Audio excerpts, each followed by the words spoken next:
What is up, everyone? Welcome back to another episode of Check the Kick. Sherdog.com is a website. I am the host, Devin, and we're coming off of a pretty cool weekend of fights in the UAE. We're going to chat about that card, and then we're going to chat about an announcement that got dropped on the UAE card this past weekend on Saturday during the day.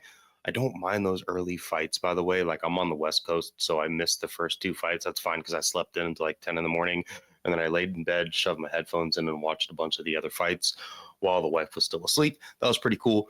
Unfortunately, this weekend's main event is now off, where Tyra is still fighting, but he is fighting Hyung-Sung Park, 10-0 undefeated guy, very short notice. Kind of a shame because that card wasn't the best anyway.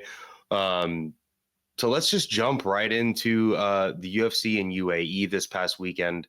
We're going to run through the fights real quick, and then we're going to match make for the main and co-main and kind of chat about them the most. Martin Budai spoils Buchecha in a kind of funny fight. That was just a pretty interesting, pretty funny fight. The underdogs, the dogs were like barking this UFC card, where just like more underdogs won than I think ever on a UFC card. Don't quote me because I don't know the exact number, but I think I heard that on the broadcast maybe. Stephen Nguyen dropped Muhammad Yahya like 37,000 times. Muhammad Yahya couldn't. I don't know if he's durable or not. The way he was just getting dropped over and over again, but then he would just like somehow recover. He came out in the second round and was able to like drop Stephen Nguyen in the second round. Muhammad Yahya is not UFC quality or not UFC level. However, he's like the only dude on the roster from the UAE. So like, I think they go over there so much that they need to have someone from that part of the world. They need to have someone from that part of the world on the cards. So whatever. Stephen Nguyen finished him via second round doctor stoppage because his eye swelled up so bad. They took him to the hospital, CT scans, nothing like orbital wise was broken. So that's good. Billy Elikana and Ibo Aslan probably had the worst fight of 2025. Even if I have to do tape study for these dudes, I won't watch this fight. Like, it was that bad. Tabitha Ricci defeated Amanda Hebos with this really cool up elbow where it was like point of the elbow like straight into Hebos's eyeball. So I hope she doesn't have any eye damage, because it wasn't even like a stoppage via like concussive blow. It was just like, I might go blind, my eye is fucked, and like Hebos just crumbled to the ground. Hebos looked big and looked good, but like Hebos just hasn't improved. She's the same exact fighter since the first day in the UFC, and now there's just plenty of tape out there on her. Good win for Tabitha Ricci though. She looked pretty damn good there. Davey Grant, big underdog, defeats Damon Blackshear, gets out grappled for the first round, and then comes out in the second and third round and just starts defending Blackshear's takedowns and like piecing him up. I might or might not have said in the Sherdog Slack that I think Davey Grant's power is going to be the difference maker.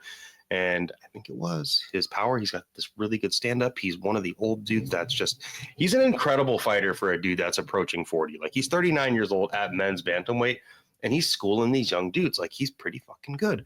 Shout out to Davey Grant. Muslim Salikov, like low-key 41 years old, like back-to-back old dudes showing up and scrapping. Muslim Salikov at 41 years old as another big underdog, fighting like the most buff dude in the UFC in Carlos Leal. Like, his back looks like a popcorn ceiling. Like, it looks bad. Just all the PEDs, pimples, whatever. I don't know if that's true. It's just a rumor thing that I'm spreading.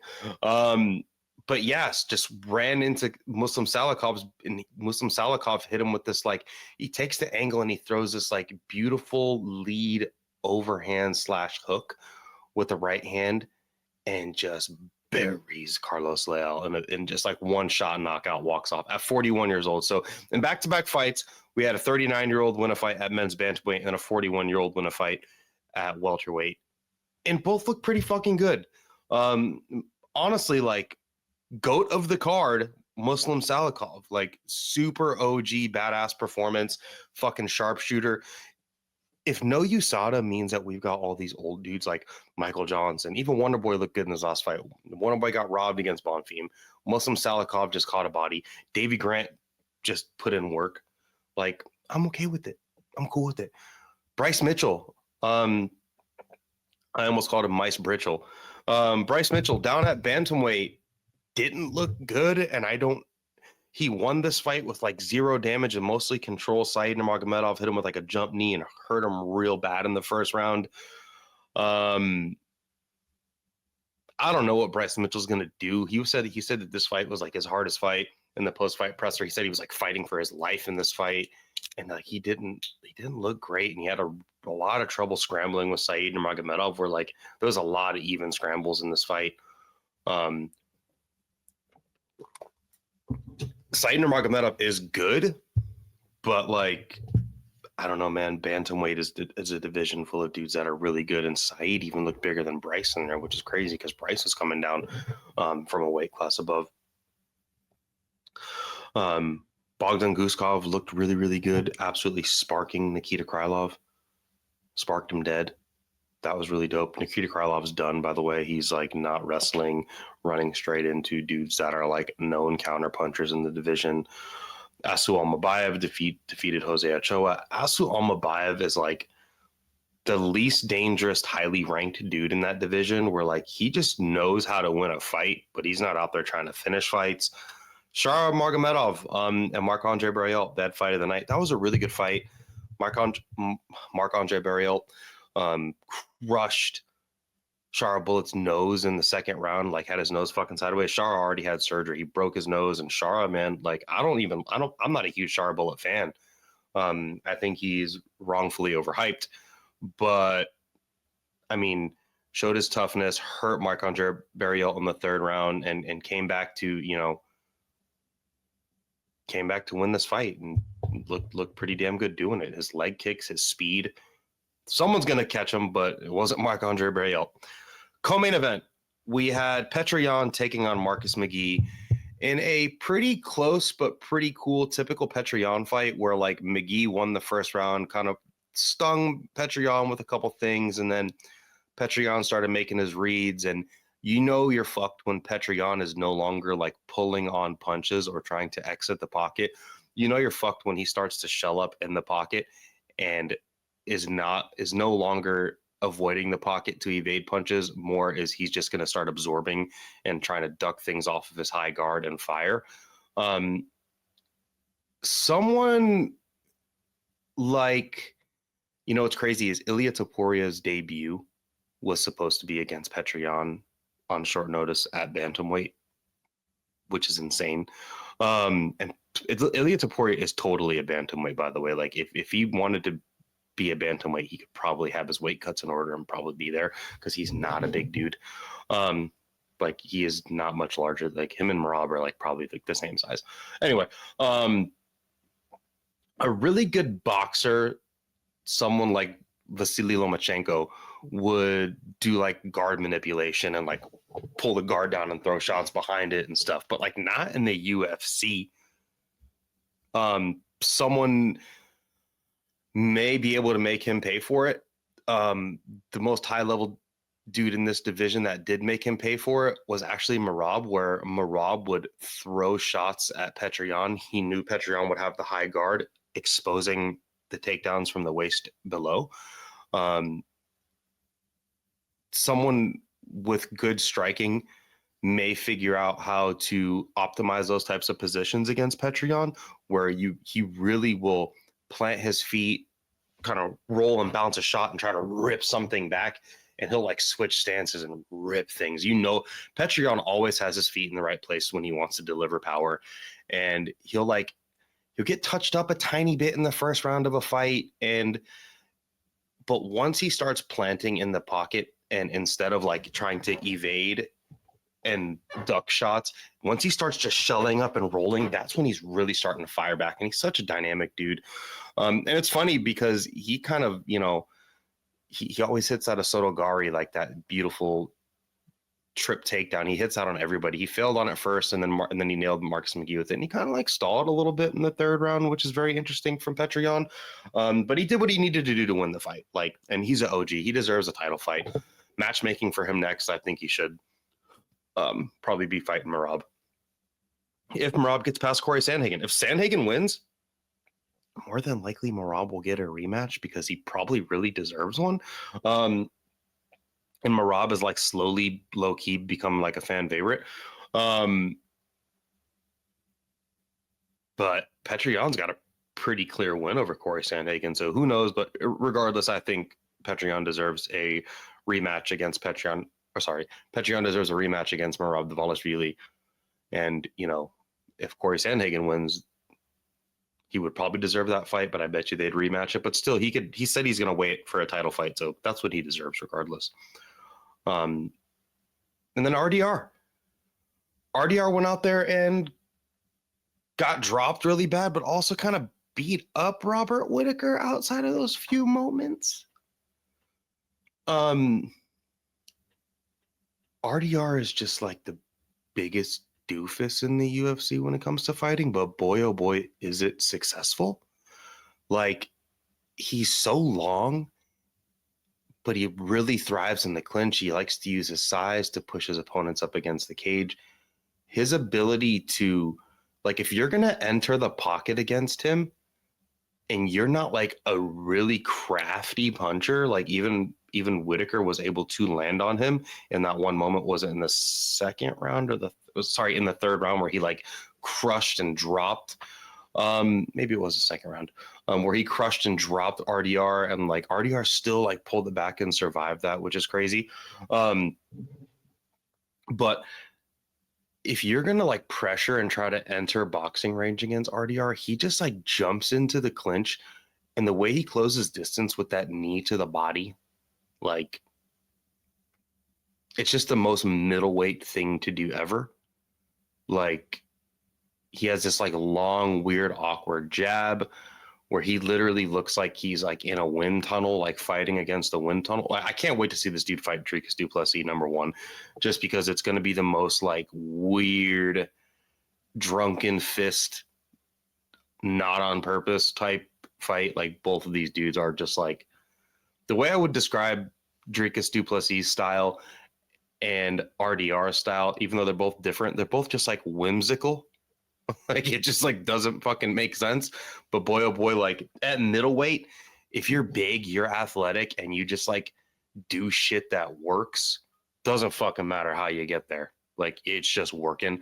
And boy, oh boy, that's RDR's game. Like, he's nasty in the clinch. He peppers shots. He doesn't ever stop working on the ground. He's big. He's a fucking menace. He has good ground and pound. He has good control. He has good cage control. He's like a more fun and entertaining version of when Usman was just like grinding people against the cage in a way. And maybe more fun because he's like way more defensively porous and like not as athletic as Usman. So like the control positions aren't as locked down. Even on the feet, like, he had success against Whittaker. They both had success against each other. It was really weird. He had Whittaker looking gassed and tired and really sloppy, and that's just like not a Whittaker thing. I think it's just those knees to the body. Like, there was one moment where you heard Whittaker, you could see him like he, you know, looked like he was drinking from a fucking straw because he got hit so hard in the guts. And I want to see that knee against du Plessis because like one of two things are going to happen. Either that knee to the body is going to be like the tool that breaks down someone like Dricus, or it's just going to absolutely fucking bounce off of Dricus and not matter. It's either going to really, really matter and end to, you know, and be a start towards the end of a fight, or it's just going to bounce off of Dricus's body like nothing. I think it may be the latter, but you never know. Close fight on the scorecards, but I thought RDR kind of clearly just won. Like, I wasn't scoring it live, but just watching, I'm like, yeah, RDR probably stole this one. I understand why Whittaker said he was a little bit butthurt. Like, he probably had the fight closest to being finished, but like, he lost long portions of this fight in one moments, and that's just going to be hard in 5 rounds. Like, you can win 2 moments in a 5-round fight, but lose a lot of the fight time in between, and that's just going to be hard. Landed some jabs on RDR. I don't like the way RDR looks when he gets hit. I don't like the way he like carries himself in the cage. Like, he doesn't look like he's, you know, dominating and controlling unless he's got you up against the cage. But dude, who gives a shit? Like, it's it's fucking men's middleweight. Like, this is what men's middleweight's supposed to be. You know, this is why Izzy was the champ, like reigning and had a reign over Marvin Vittori and like Jared Cannonier. No offense to his title reign, but you know, it's just middleweight. Like, this is why I love Anderson Silva, favorite fighter. This is why he was cooking everybody, because like middleweight is just like a bunch of weird, whimsical dudes. Fun division though now. Like, I kind of I'm Kaya Bahayo and Nasruddin Imavov are going to probably be a little bit butthurt about this performance just in general, because RDR seems like he's getting a lot more favorable treatment. He seems like he's a bigger name than both of them. More people are talking about RDR than they're talking about Kaya Bahayo and Imavov put together. You know, and Imavov just sparked Izzy dead in his last fight, and more people seem to care about RDR. So I'm curious to see what they do with RDR next. Sean Strickland is in a weird situation with the Nevada State Athletic Commission. Kaya Bahayo and Imavov are matched up. Kind of leaves Izzy only. So either RDR can fight the loser of the title fight, or he can fight Izzy. And if he wins whatever fight that is, then he'll probably, I mean, he deserves a title fight. Like, if he goes out there and if Dricus beats Hamzat, then fuck. But I mean, if Dricus beats Hamzat, then by all means, we're doing Hamzat versus RDR. If Hamzat even can get himself ready to a fight at that point. But if not, if Hamzat beats Dricus, I think they're going to try to do something big with Hamzat and try to build a big fight. And I don't know if a Dricus rematch would be that. I could totally see Dricus versus RDR like towards the end of the year in a 5-round co-main event spot on a pay-per-view, or even like a main event spot on another big-time traveling card towards the end of the year. And then as for Robert Whitaker, he can fight the winner of the Leeds A and Fluffy if he still wants to keep doing this. Moving on to the middle segment of the show, what's hot? We're going to talk about a pretty big announcement from the UFC this weekend on the UFC UAE card. They announced that at UFC 319, Aaron Pico will be taking on Lerone Murphy. That is going to be the UFC 319 co-main event. Aaron Pico was originally supposed to debut on this past card against Movsar Evloev. Evloev had to pull out. Man, these dudes pulling out of these like co-main and main event spots that are not huge fan favorites that Dana White doesn't seem to love. Like, that shit is just not, I mean, Arman Sarukian may never fight for the men's lightweight title just due to, you know, Dana White came out and said something about like the back issues were like related to the weight cut, where like they're like, you can't make weight. And a lot of times that type of stuff does happen. And then Movsar Evloev wasn't able to make it to this fight. Like, I don't know how much, I mean, these dudes are not going to be getting many favors from the UFC. So Lerone Murphy pulls up and he's going to be the one that is taking on Aaron Pico. So Aaron Pico is going to be jumping straight into the rankings. Lerone Murphy is in the top 15. He's ranked number 6 in the UFC, so they definitely think highly of Aaron Pico. He's undefeated. He's 16-0-1 with 1 draw. Not all of his fights in the UFC were wins, but he's got the 1 draw. And this is good for Lerone Murphy because, number one, I think it's a win-win scenario for the UFC in a situation like this, where if Aaron Pico goes out there and smokes Lerone Murphy, he's immediately ranked in the division. He's a fight away from a title fight. He's got a big name. He's coming over from Bellator/PFL, and this is a huge opportunity for him. And then for Lerone Murphy, if he goes out, if Aaron Pico dusts Lerone Murphy's not that big of a name. His fights are not that thrilling. And yes, he is from the UK, so he's from an area where the UFC definitely wants to always have a star, but they have Tom Aspinall, they have Paddy Pimblett. You know, the UFC doesn't need Lerone Murphy, but they would like to have him type of thing, to where If Lerone Murphy goes out there and beats Aaron Pico, then he steals all that Pico shine. And then the UFC, it just proves again that they're that their guys are better than the PFL guys and better than the Bellator guys. And they always have been and always will be type of thing. So it's a good fight. It's not really a lose-lose for the UFC either way. Like Pitbull, for example, like they put him up against a really hard fight in Yair Rodriguez and he lost, got beat up pretty bad. And then they're like, okay, let me throw you a bone. Let me give you Dan Ige in a much more winnable fight. And he had a close fight and beat Dan Ige. So maybe, they'll do something like that for Pico. Pitbull wants to fight Pico. He's mentioned it. They're both in the same division. I don't think that'll ever happen just because Pico's so much younger. And honestly, I'm not going to call Lerone Murphy an easy fight for anybody. He's undefeated for a reason. But Lerone Murphy is not even 40% as dangerous as Yair Rodriguez when it comes to like actually fight finishing ability. Their records would show you that. And you can just watch the tape. Like Yair Rodriguez is like 99% violence at all times. And Lerone Murphy is just not as much of a violent dude. So this type of fight really leaves the door open for Pico, who is a fucking violent dude, but he's also susceptible to violence. Like I think a Yair Rodriguez fight would be a tough fight for Pico. Pico is a dude that is an all-state wrestler. He's been, he's a young kid. He started MMA very, very early. He's a really, really, really high-level wrestler. That's what he's done his whole life since he was a child. But once he moved over to MMA, he really got good with the boxing. And yeah, he tripped and fell and stumbled several times through Bellator when he was coming up. But I mean, you can go watch some Aaron Pico highlights where he is like, there's one fight where he nails this dude with this like counter shovel hook in the pocket and just fucking crumbles him. This may be one of the more dangerous dudes that Lerone Murphy has fought, period, because Aaron Pico is so young. He's huge for the division. He's built as fuck. He's a super athlete.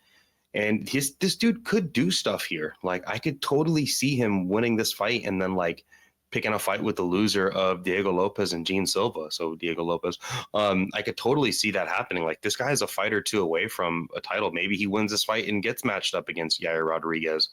Maybe he knocks absolutely, kills Lerone Murphy, and maybe he earns himself a title fight with Volk that way. I wouldn't be surprised, especially at 145 where Volk has fought and defeated a lot of dudes. Like, they gave Kai Asakura, which is really funny because he wasn't from Bellator. He's from Ryzen, who's done cross-promotion stuff with Bellator. But, like, they're like, you're from Bellator? No, you don't get a title fight. Kai Asakura, you're from not Bellator, you get a title fight. So, yeah, it's a really interesting fight. They're giving it a co-main event slot. I might be 5 rounds. I'm not sure. I don't believe so. Just because it's short notice, it should be.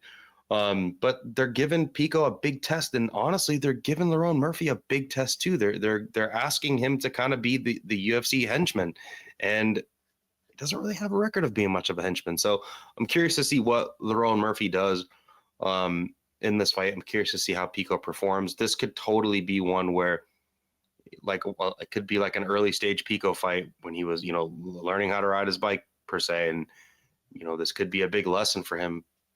But he also might go out here and just blow the doors off Lerone Murphy. Lerone Murphy is hittable. He has been hurt in fights before. He still figures out ways to win. But, for right now, I think I'm leaning Pico. I think his boxing and his power is going to give Murphy a lot of problems.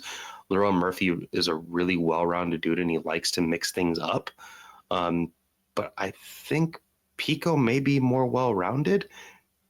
Don't think Pico's as durable, but he was also getting touched at such a young...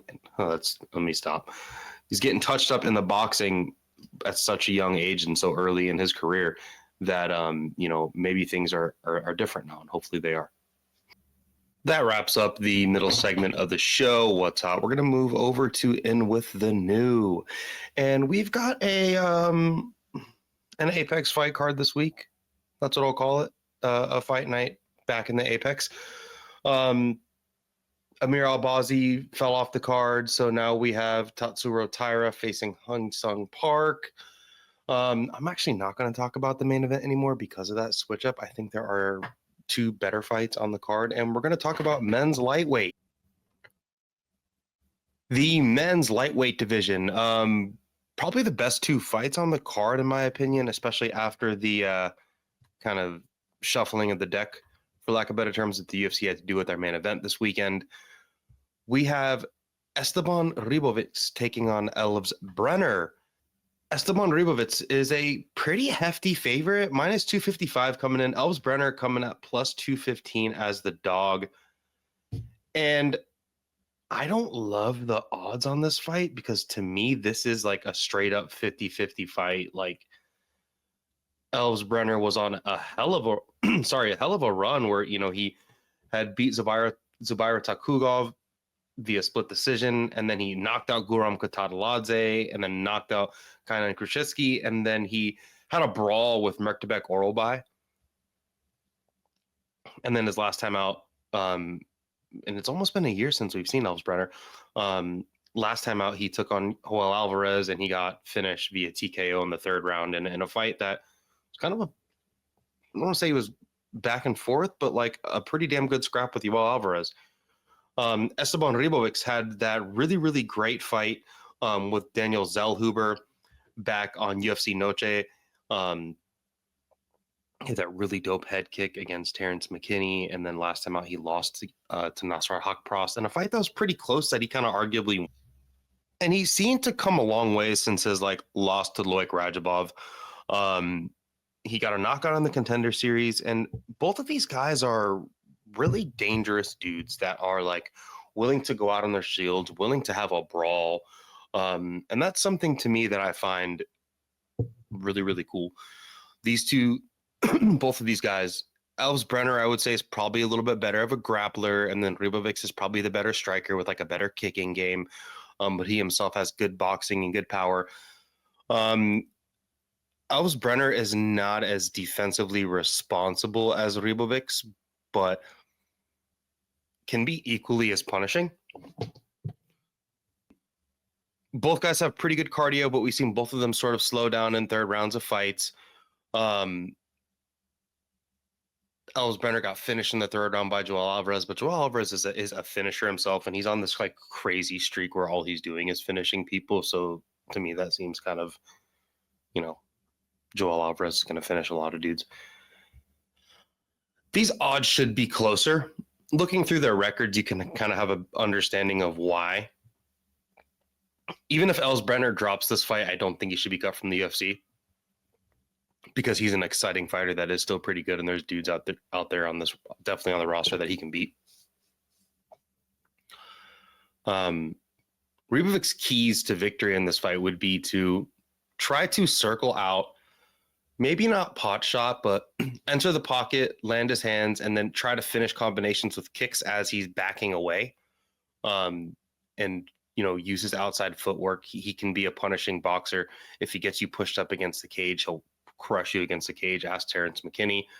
Elves Brener, I think he needs to, have a high guard, press Ribovics forward, get him against the cage, land his striking against the cage, and then try to really mix in the takedowns and the grappling. I'm going to go with Ribovics here.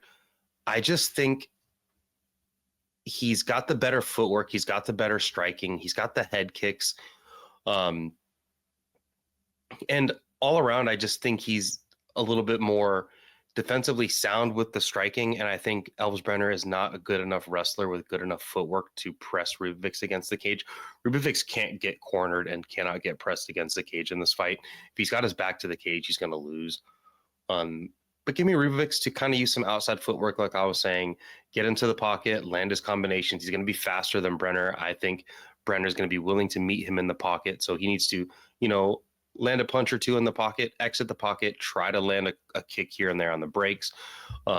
Kick Brener's going to have his hands up, kick his arms to bits, kick his body to bits, work the leg kicks, and just try to mix in his boxing when he can, but really try to stick to the outside as well. Give me Ribovics to win a decision here where both dudes get hurt, but Ribovics does the more damage. Moving on, we're not going to talk about the main event, but we're going to talk about another men's lightweight fight.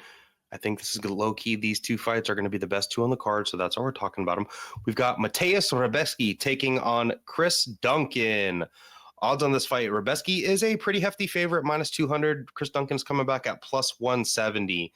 And I think it's going to be a good-ass fight. Mateus Rebecki is coming off of that insane brawl with Miktabek Oralby before he got knocked out by Diego Ferreira.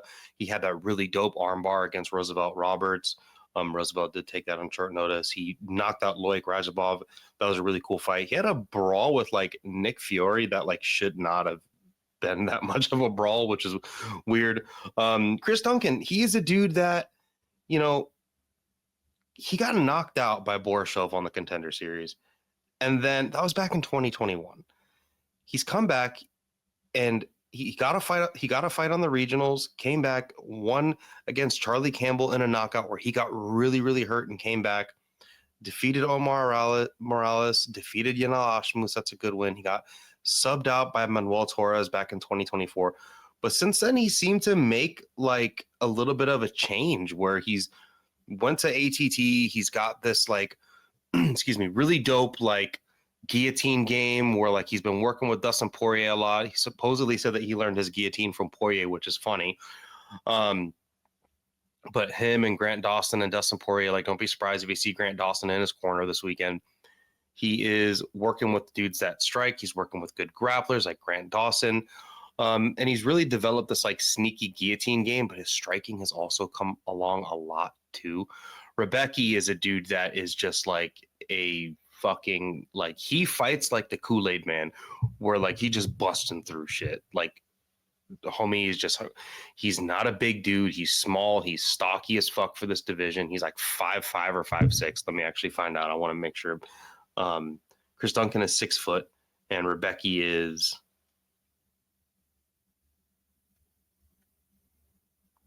sorry, this is not good to be doing on air.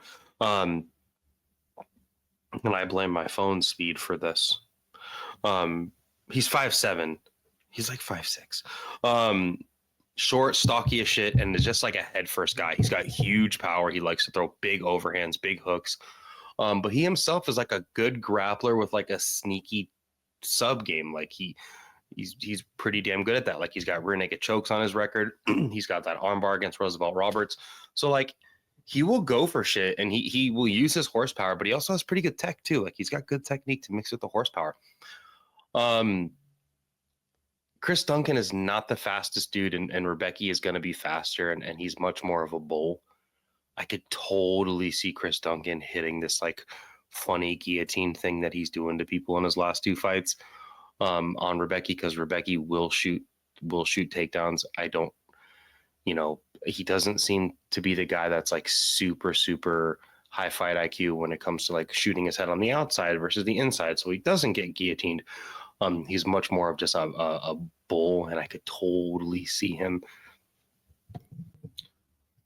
running headfirst into one of these guillotines from Chris Duncan. But he's going to come in there and throw hammers. I'm curious to see if Duncan's striking has improved enough to be able to like cut angles and like pot shot Rebecki with check hooks, or, crush him with an uppercut or hit him with straight shots down the pike as he's like pressuring in, because Rebecki does like to move on straight lines a lot. He does throw a lot of looping shots. Like, look at his fight with Elves Brener. Like, the dude gets fucking touched. Sorry, Miktabek Oralby. I apologize. His fight with Oralby, where like he does get touched in fights. So I want to pick Chris Duncan, but I think Rebecki is the smart pick here. I just think he's going to be too much of a hoss. Like, I don't think Duncan is going to be able to withstand the consistent, like, all horsepower, high offense that Rebecki is just going to continue to smash. And he's going to smash into himself. He's like, Rebecki really reminds me of like Dricus du Plessis of this division. Like, super high horsepower, strong as fuck. Maybe not the tallest, but like, he's clearly super strong. He's clearly got a ton of power. It's just like, obviously that type of game is not going to run at 155. But it may work against Chris Duncan. I really want to pick Chris Duncan because I'd love to see Chris Duncan improve and, be able to like step off the back foot and like run this dude into like uppercuts or like straight shots, run this dude into check hooks as you're cutting angles. And he might be capable of that. Like, he's at a good team and he's got really good people around him. But I'm going to go with Rebecki. I think Rebecki is just going to continuously run himself over and over again, like juggernaut style, into all of his opponents, but he's going to do it into Duncan. And I just don't think I've seen Duncan get hit and hurt a lot in fights against lesser opponents. And I just think Rebecki's going to continuously run headfirst into him. And I think that may just cause him to fall apart. But I'm not 1,000% sure. Should be a really, really good fight. That's going to be the show, guys. I really, really appreciate you all for tuning in. I will have something next week. We've got 319 coming up. 319 actually should be a pretty dope pay-per-view. Thank you all so much for tuning in. Enjoy the fights.